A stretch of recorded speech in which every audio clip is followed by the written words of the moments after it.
حدیث کی کتابت کو لے کر صحابہ کے درمیان اختلاف رہنے لگا کہ کیا احادیث نبویہ لکھنی چاہیے یا نہیں لکھنی چاہیے، کیونکہ اس سلسلے میں رسول اللہ صلی اللہ علیہ وآلہ وسلم کے دونوں اقوال موجود تھے۔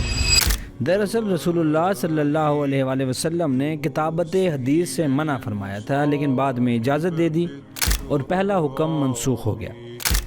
رسول اکرم صلی اللہ علیہ وآلہ وسلم نے ابتداء کو صرف بیان کرنے کا حکم دیا اور کتابت سے منع فرما دیا۔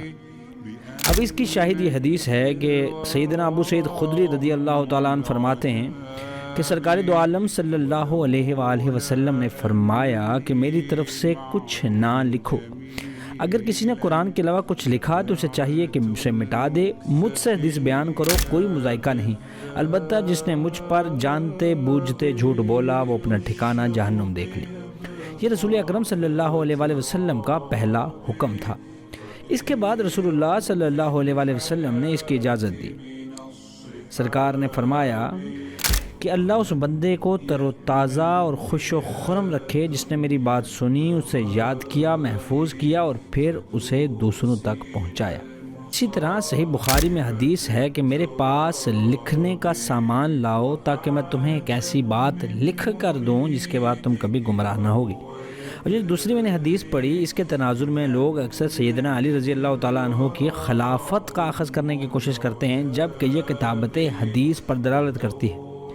یعنی رسول اللہ نے ابتداء میں اس لیے منع فرمایا تھا کہ کہیں یہ قرآن اور کتابت قرآن سے خلط ملط نہ ہو جائے، اور بعد میں جب یہ اندیشہ زائل ہو گیا تو آپ نے اس کی اجازت فرمائی۔ اس بارے میں علماء کی تحقیق یہ ہے کہ ابن حجر اسقلانی فتح الباری میں فرماتے ہیں کہ ممانعت ابتدائی حکم ہے اور اس کی اجازت اس کے ناسخ ہے۔ سیدنا ابن جوزی رحمہ اللہ تعالیٰ فرماتے ہیں کہ رسول اللہ نے ابتداء میں منع فرمایا تھا، پھر کتابت کی اجازت دے دی۔ اور آخر میں ابن قتیبہ رحمہ اللہ تعالیٰ فرماتے ہیں کہ رسول اللہ نے ابتداء میں کتابت سے منع فرمایا تھا، پھر اس کی اجازت دے دی تھی۔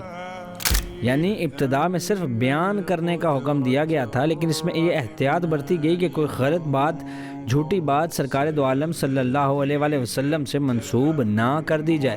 چنانچہ تنبیہ کی گئی کہ جو رسول اللہ صلی اللہ علیہ وآلہ وسلم پر جان بوجھ کر جھوٹ باندھے گا اس کا ٹھکانہ جہنم ہے۔